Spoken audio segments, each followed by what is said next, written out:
अस्सलाम वालेकुम। मैं नासिर जमाल द न्यूज़ 66 में खुश आमदीद। इंडिया के हालात जो हैं वो काफ़ी बदतर हो रहे हैं, लेकिन इंडिया की हुकूमत सोई भी नहीं है। वो बहुत ज़्यादा कोशिश कर रही है, यानी बहुत ज़्यादा दौरे कर रही है। उनका आर्मी चीफ मोदी ख़ुद जो है कांटेक्ट में है काफ़ी ममालिक से, हालात को सुधारने की कोशिश कर रहे हैं। तो सिखों का धरना जो है वो अभी सामने आया है, और कुछ ज़्यादा ही मतलब उसमें तेज़ी दिखाई दे रही है, क्योंकि सिख बिरादरी जो है वो आपको पता है कि खालिस्तान की मूवमेंट जो है वो 2020 उन्होंने दिया हुआ था। ये तकरीबन मैं 2008-10 से सुन रहा हूँ। तो 2020 का जो है उन्होंने दिया था।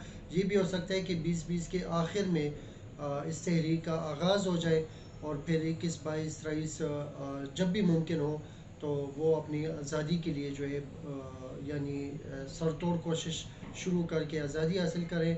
तो बहरहाल सिखों के ज़मींदारों की वजह से ज़मींदारों ने धरना जो है वो शुरू किया है। एक तो होता है सियासी धरना, जिस तरह इमरान खान साहब ने दिया था, जिस तरह फजल रहमान साहब ने दिया था। सियासी धरने की बात और होती है, उसमें मुखालफिन होते हैं, लेकिन जो अवामी सतह पे कोई परेशानी आती है और वहाँ पे वो धरना देते हैं, तो उसमें फिर लोग जो हैं वो ज़्यादातर लोग उस अवाम के साथ होते हैं। काफ़ी हद तक अवाम उनके साथ होते हैं, उनका जहन जो है वो उन लोगों के साथ होते हैं। आगे चल के मैं आपको बताऊंगा कि इंडिया के साथ पाकिस्तान ने जो किया है, तो वो भी पूरी दुनिया के अवाम का जहन जो है वो बना दिए। अब हुकूमती सतह पे बात कर रहे हैं, तो बहरहाल उनके लिए ये धरना जो है ये काफ़ी दर्द सर बन सकता है। जैसे नवाज़ शरीफ के लिए इमरान खान साहब का धरना था, जैसे कश्मीर की बात तो कर ली थी इमरान खान साहब ने, लेकिन जिस वक्त ये पीक पे चली गई ये बात, तो वहाँ पे धरने की वजह से सारी कंसंट्रेशन जो है वो पाकिस्तान की हुकूमत की, मीडिया की, अखबारों की, सबकी जीनत मौलाना फजल रहमान साहब बन गए थे। हुकूमत ख़ुद भी परेशान हो गई। वो कश्मीर का इशू जो है वो थोड़ा सेकंड ऑप्शन रह गया था, जो कि फ़र्स्ट प्रायोरिटी पे था, वो सेकंड ऑप्शन बन गया था। तो ये धरना जो होता है ये वैसे भी दर्द सर बन जाता है, लेकिन अगर अवामी सोच की वजह से हो और फिर लाखों की तादाद में हो, हज़ारों की तादाद में हो, तो फिर कुछ ज़्यादा ही वो ज़ोर पकड़ने लगता है और उसका कुछ रिज़ल्ट ख़ास ही निकलता है। दूसरी बात ये है कि इंडिया कोशिश कर रहा है कि यूएई का उसने अभी दौरा किया है, इंडिया के रॉ के जो चीफ़ हैं उन्होंने, और अभी आर्मी चीफ जो है वो यूएई और सऊदी का दौरा करने वाला है, सऊदी अरब का। सऊदी अरब के बारे में मैंने आपको पिछली वीडियोस में भी शुरू में बताया था कि सऊदी अरब पहली बात तो ये कि पहले ये क्लियरेंस कि सऊदी अरब से मुराद मक्का और मदीना नहीं होता। सऊदी अरब से मुराद शाह सलमान होता है, वहाँ की हुकूमत होती है जो कि हुकूमत रन कर रही होती है। वो लोग ताज़ीम और इज़्ज़त जो है वो मक्के और मदीना की अपनी जगह पे होती है, लेकिन वहाँ के हुक्मरानों के लिए वो ताज़ीम नहीं है। जो अगर फ़र्ज़ करें वो इसराइल के साथ इल्हाक़ करते हैं, उसके पैरोल पे चलना शुरू कर देते हैं, उसके इशारों पे नाचना शुरू कर देते हैं, तो ये उनके लिए वो एहतराम नहीं रहता। तो बहरहाल मैंने शुरू में ही कह दिया था कि वहाँ के जो बैतुल्लाह शरीफ के जो इमाम हैं उनको यहूदियों के ख़िलाफ़ जो है वो बात करने की इजाज़त नहीं है, फ़लस्तीनियों के लिए दुआ करने की इजाज़त नहीं है, कश्मीरियों के लिए दुआ करने की इजाज़त नहीं है, इंडिया के ख़िलाफ़ बात करने की इजाज़त नहीं है। तो इस किस्म की बात जो है वो पहले जो दुआएं होती थी वो दुआएं अब वहाँ से निकल चुकी हैं, यानी मुदाखलत होती है। वहाँ के जितने भी मसाजिद हैं वहाँ पे उनकी मुदाखलत है। वहाँ पे यानी आप वो बात नहीं कर सकते जो जिस बात का हक जो है वो आप रखते हैं। तो बहरहाल शाही ख़ानदान जो है उन्होंने मुकम्मल कंट्रोल रखा हुआ है। वहाँ के अखबारात, वहाँ के चैनल्स वो ऐसी बात शाया नहीं कर सकते। जिस तरह यहाँ पे हम वज़ीर आज़म को गालियाँ देते हैं, वो चीज़ वहाँ पे नहीं है। तो बहरहाल सऊदी अरब का इसराइल की तरफ झुकाव इंतहाई हद तक काफ़ी झुकाव चला गया है। اور بہت تھوڑا سا ٹائم رہ گیا ہے کہ وہ اسرائیل کو تسلیم کر لے. وہاں کی فضائیہ حدود جو ہے وہ اسرائیل کے لیے کھول دی گئی ہیں.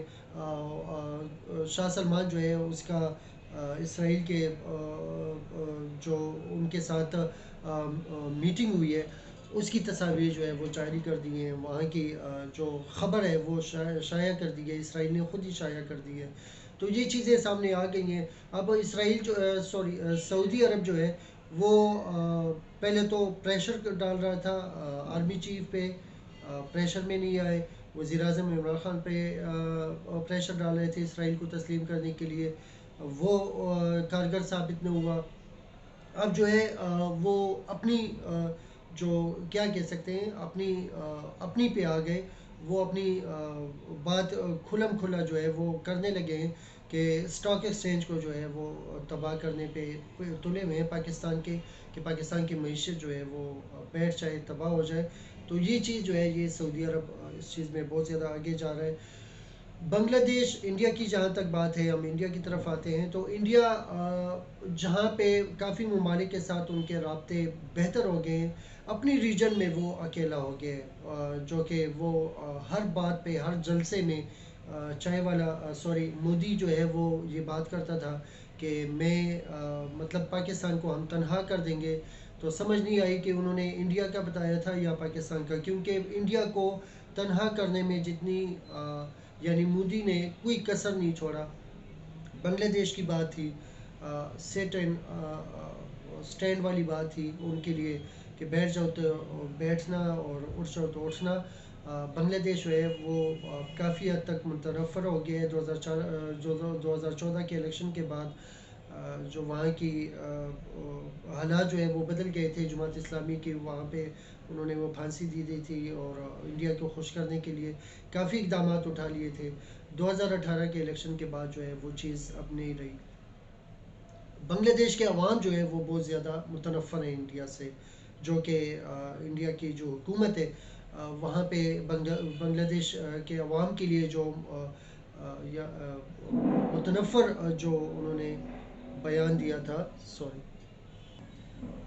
سوری اذان ہو رہی تھی. تو بہرحال بنگلہ دیش جو ہے وہ انڈیا کے ہاتھ سے نکل رہا ہے.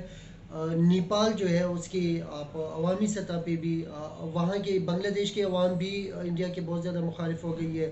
نیپال کی عوام نیپال کے جو عوام ہے وہ بھی بہت زیادہ مخالفت اختیار کر رہی ہے. اور افغانستان میں ان کے جو پیر جمے ہوئے تھے وہ اب اکھڑنے کا ٹائم آ گیا ہے. وہاں پہ بھی عمران خان صاحب کے دورے سے کافی چینجز آ رہی ہیں.